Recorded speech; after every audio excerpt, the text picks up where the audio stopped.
आप देख सकते हैं खुद बीजेपी प्रत्याशी रणबीर गंगवा जो है खुद ट्रैक्टर ड्राइव करके जो है आगे जा रहे हैं। और पीछे की अगर मैं बात करूं, सैकड़ों ट्रैक्टरों का काफिला जो है पीछे है, आगे सैकड़ों बाइक चल रहे हैं। तो बातचीत करेंगे एक एक करके ने। कभी जमाने में चौधरी देवीलाल ने इस ट्रैक्टर को जो है गाड्डे का नाम दिया था, भाई ये किसान का गाड्डा है। तो गंगवा साहब नमस्कार। नमस्कार।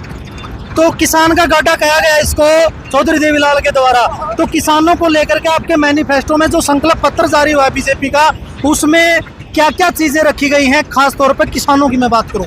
देखिए, किसानों की हम हरियाणा प्रदेश पहला ऐसा राज्य है जो सभी फसलों को खरीद करने का काम कर रहा है। जहां हमारे पड़ोसी स्टेटों के अंदर केवल गेहूँ और जीरी खरीदी जाती है एमएसपी पे, हम पहले 14 फसलें खरीदते थे और अब 24 फसलें हम किसान की खरीदते हैं। यानी जितनी भी फसलें हमारे यहाँ बोई जाती है हम सारी की सारी खरीद करके किसान को लाभ देने का काम कर रहे हैं। इस तरह की व्यवस्था केवल हरियाणा प्रदेश के अंदर है।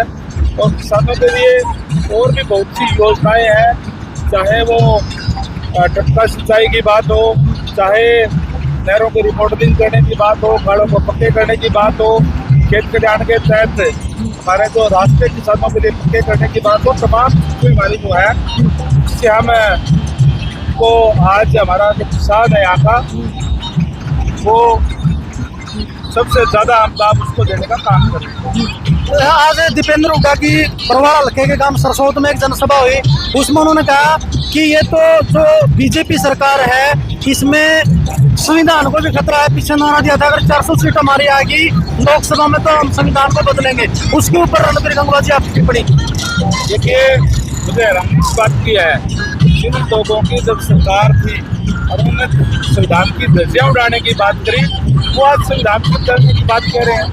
ये संविधान बाबा साहेब भीमराव अम्बेडकर जी का बनाया हुआ है, इसको कोई नहीं बदलने वाला।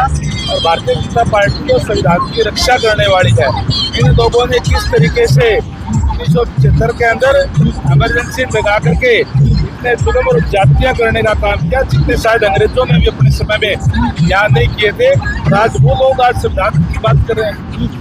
गंगवा साहब, लास्ट क्वेश्चन, किस प्रकार का जन समर्थन बरवाड़ा हल्के की जनता आपको, क्योंकि आप नए हैं, वैसे तो 2 बार आप विधायक रह चुके हैं, पार्षद से अपने जीवन की आपने शुरुआत करी, राजनीतिक करियर आपका शुरू हुआ और किसान परिवार में आपने जन्म लिया है, तो यहाँ पे बरवाड़ा हल्के की जनता किस प्रकार का प्यार प्रेम आपको देने लग रही है? बहुत ही जबरदस्त रिस्पॉन्स है। आप देख सकते हैं कि आज हम गाँव के धानपुर गाँव की तरफ जा रहे हैं। थोड़ी देर पहले हमें नौड़ी गाँव में थे, उससे पहले देवगढ़ पूर्णिया के अंदर था। जबरदस्त रिस्पॉन्स लोगों का, युवा साथी जैसे आप देख सकते हैं कि मोटरसाइकिलों का जुलूस लेकर के और हमारे किसान साथी जो है ट्रैक्टर ले करके आज जो स्वागत करने का काम कर रहे हैं, मैं धन्यवाद आभार व्यक्त करता हूँ। और जो दीपेंद्र हुड्डा जी की आपने बात कही, उन्होंने एक बात और मुझे पत्रकार साथी पूछ रहे थे कि उन्होंने कहा कि वोट काटू से आप बचने का काम करें। वोट काटू नहीं, बल्कि आज प्रदेश की जनता जो नौकरी बेचू थे, जो कांग्रेस के लोग जिन्होंने युवाओं की नौकरी को बेचने का काम किया, आज उनसे बचने का काम कर रहे हैं। और इसलिए लगातार जो कांग्रेस का ग्राफ है वो नीचे गिरता जा रहा है। और लोगों को आज समझ में आ गई है कि लोकसभा में इन्होंने किस तरीके से भ्रमजाल पैदा करके वोट हासिल करने का काम किया था। आज उनको दरकिरार करने का काम प्रदेश की जनता जो है कर रही है। आप मुकाबला किसके साथ मानते हो, रामदास गोडेला या संजना सातरोड?